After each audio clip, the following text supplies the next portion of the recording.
प्यारे बच्चों नमस्कार। मैं कृष्णकांत त्रिपाठी अपने चैनल में आपका स्वागत करता हूं। कक्षा 12 गणित में हम लोग पढ़ रहे हैं प्रश्नावली 1.3 के उदाहरण 18 तक पिछले वीडियो में हम लोगों ने कर लिए हैं।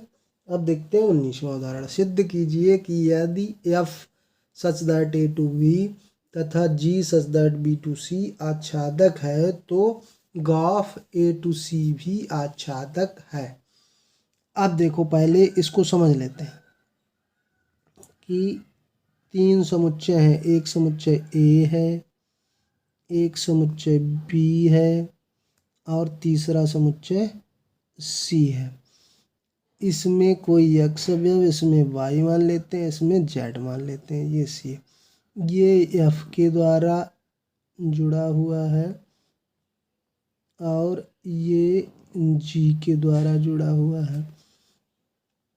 तो देखो कि अगर ये आच्छादक है, जी आच्छादक है, तो इसका मतलब इस सी में जितने भी अवयव होंगे वो बी के किसी न किसी अवयव का या प्रतिबिंब अवश्य होंगे। तो हमने मान लिया, क्या माना जेड कोई स्वच्छ अवयव है, कोई स्वच्छ मतलब अपनी इच्छा के अनुसार स्वच्छ अवयव इस प्रकार है कि जेड बिलोंग टू सी का कोई स्वच्छ अवयव हमने मान लिया है। तो जेड का पूर्व प्रतिबिंब, इसको एफ प्रतिबिंब बोलते हैं, इसको पूर्व प्रतिबिंब बोलते हैं, बी में होगा जरूर।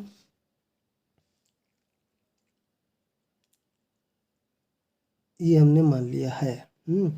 तो जी के अंतर्गत क्या होगा?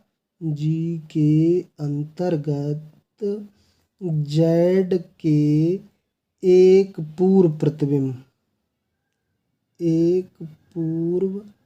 प्रतिबिंब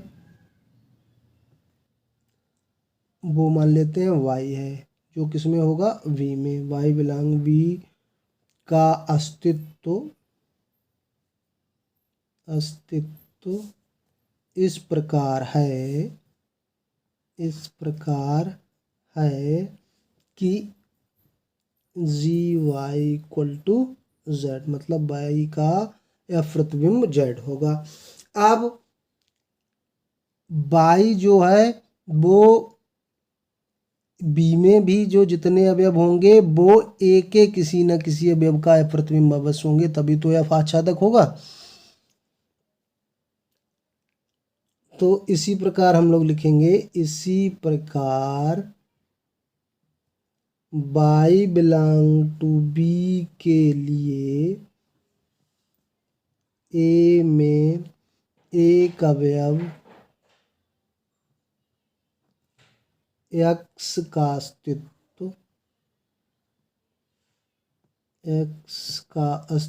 इस प्रकार है कि जी एफ एक्स इक्वल टू क्या मिल जाए? वाई मिल जाए, क्योंकि एफ आच्छादक है।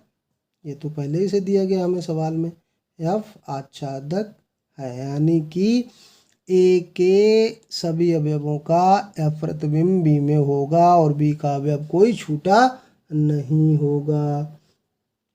अब ग्राफ हम अगर ज्ञात करेंगे, ग्राफ तो क्या हो जाएगा? जी एफ एक्स होगा और एफ एक्स किसके बराबर है? वाई के बराबर है, और जी वाई किसके बराबर है? जेड, यानी कि एक्स डायरेक्ट जेड से जुड़ा होगा, यानी कि इसमें कोई अवयव ऐसा नहीं बचेगा जो इसके किसी न किसी अवयव से जुड़ा ना हो। तो सीधे ए टू सी हो जाएगा, यानी कि सी का कोई भी अवयव छूटा नहीं होगा, इसके किसी न किसी अवयव का या प्रतिबिंब ना हो जो इसमें। तो क्या हो जाएगा? ग्राफ आच्छादक हो जाएगा। अतः ग्राफ आच्छादक है। आई होप आपको समझ में आ गया होगा। समझ में आया है तो वीडियो को लाइक कर दीजिए, चैनल को अभी तक सब्सक्राइब नहीं किया है तो सब्सक्राइब कर लीजिए, बेल आइकन ज़रूर दबा दीजिए ताकि मैं वीडियो डालूं और आपको नोटिफिकेशन तुरंत प्राप्त हो जाए। 20वां देखते हैं, एफ तथा जी दो फलनों पर विचार कीजिए कि गॉफ परिभाषित है तथा एकाकी है। अब देखो उल्टा हो रहा है, गॉफ पहले दे दिया है। क्या एफ तथा जी दोनों अनिवार्यता एकाकी हैं, ये बताना है। तो हो सकता है कि एफ और जी एकाकी हों, लेकिन क्या निश्चित रूप से कि हर बार अगर गॉफ होगा तो एकाकी, तो क्या निश्चित रूप से एफ और जी एकाकी होंगे? तो देखते हैं, कुछ समुच्चय लिख लेते हैं। ए बी सी, ये 3 समुच्चय है। ए बी सी, ए के अवयव हैं 1 2 3 4, बी के अवयव हैं 1 2 3 4 5 6, और जी के भी अवयव, सी के भी अवयव इतने ही हैं 1 2 3 4 5 6, इसमें भी इतने ही अवयव है।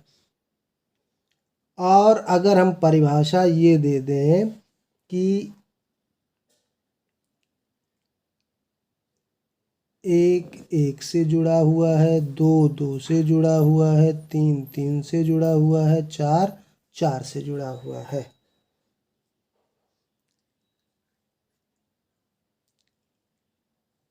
किसके द्वारा? एफ के द्वारा।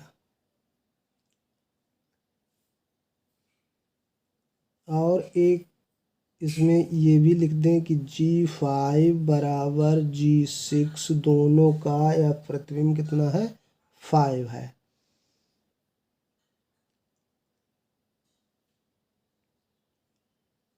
अब गॉफ कैसे परिभाषित हो गया कि 1 2 3 4 1 1 से संबंधित हो गया, और ये ऐसे संबंधित है तो ये इससे हो गया, 2 2 से हो गया, 3 3 से हो गया, 4 4 से हो गया। अब 5 जो है 5 से भी संबंधित है, और 6 5 ही से संबंधित है। तो देखो ये इसका ये अवयव छूट रहा है, ये जी से संबंधित है।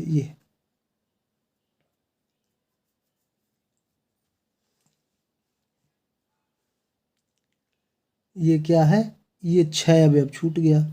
तो यानी कि इसका या प्रतिबिंब, इसका प्रत्येक अवयव का या प्रतिबिंब तो इसमें मिल रहा है, लेकिन 6 छूट रहा है, 6 छूट रहा है। इसके 2 अवयव 5 और 6 दोनों का या प्रतिबिंब सी में कितना है? 5। तो इसका मतलब ये एकाकी नहीं हुआ। गॉफ की परिभाषा क्या हो गई? गॉफ अगर हम परिभाषित करें तो 1 2 3 4, ये किससे परिभाषित हो गया? 1 2 3 4 5 और 6 से, ये परिभाषित हो गया। तो इसका मतलब क्या हुआ कि एफ गॉफ तो एकाकी है, लेकिन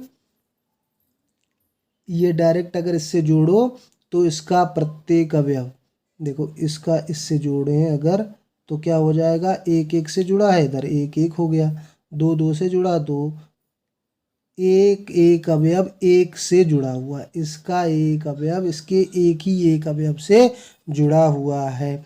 और जबकि यहाँ देखें तो 5 और 6 दोनों का या प्रतिबिंब इसमें 5 है, 6 छूट रहा है, यानी कि जी एकाकी नहीं है, जबकि ए टू सी एकाकी है।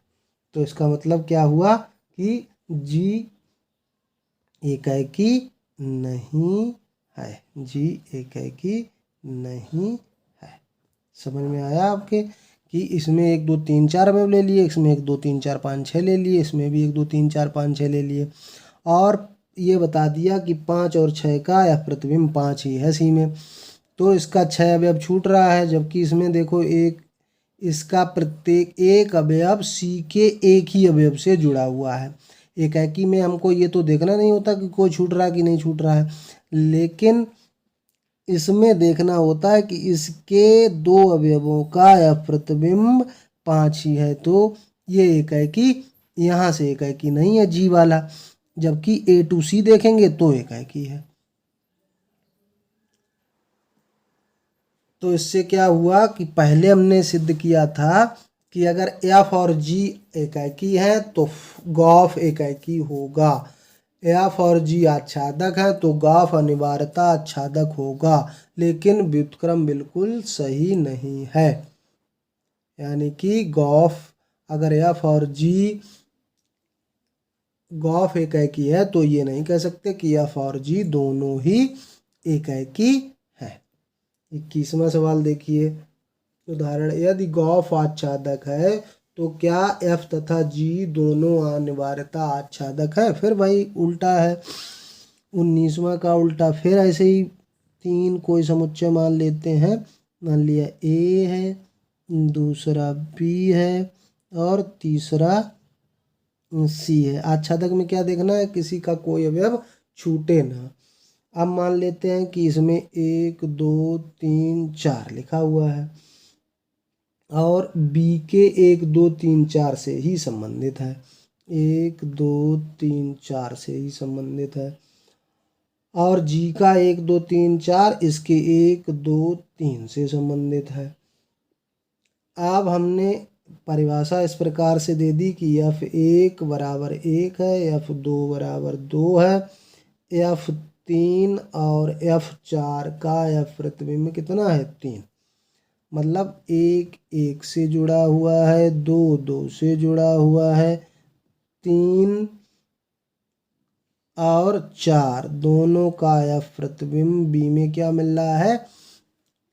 क्या मिल रहा है? 3 मिल रहा है। इसका मतलब बी का 4 छूट रहा है। इसका मतलब ये क्या हुआ कि एफ आच्छादक नहीं है, एफ आच्छादक नहीं है। अगर ये परिभाषा दे दें कि G1 बराबर 1 है, G2 बराबर 2 है और G3 बराबर G4 बराबर 3, यानी कि 1 1 से जुड़ा हुआ है, 2 2 से जुड़ा हुआ है और 3 और 4 दोनों का एफ प्रतिबिंब 3 है।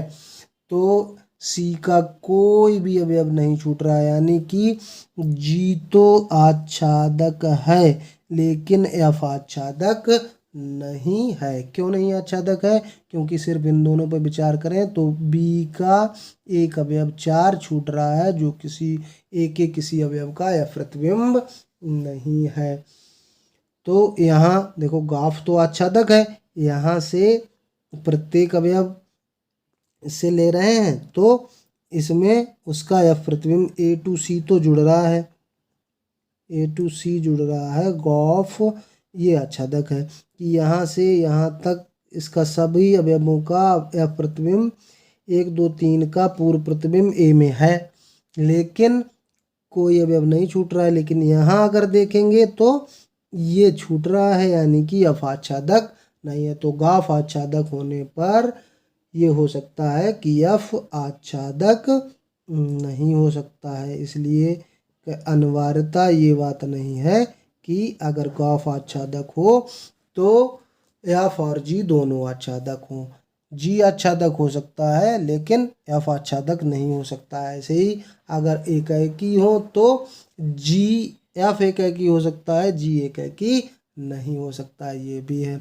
तो 2 बातें निकल के आ गई कि एफ और जी अगर एकाकी है तो गॉफ एकाकी होगा निश्चित रूप से, एफ और जी आच्छादक है तो गॉफ आच्छादक होगा निश्चित रूप से। लेकिन अगर गॉफ एकाकी है तो जी एकाकी नहीं हो सकता है, गॉफ आच्छादक है तो एफ आच्छादक नहीं हो सकता है। ये बात आपको समझ में आ गई हो, ये डायरेक्ट परिणाम के रूप में याद रखेंगे और इन एग्जाम्पल को अच्छी तरह से तैयार कर लेंगे, क्योंकि परीक्षा में निश्चित ही इन एग्जाम्पल से पूछा जाता है, एग्जाम्पल ही आते हैं परीक्षा में। तो आई होप आपको समझ में आया होगा। अगले उदाहरण अगले वीडियो में। धन्यवाद।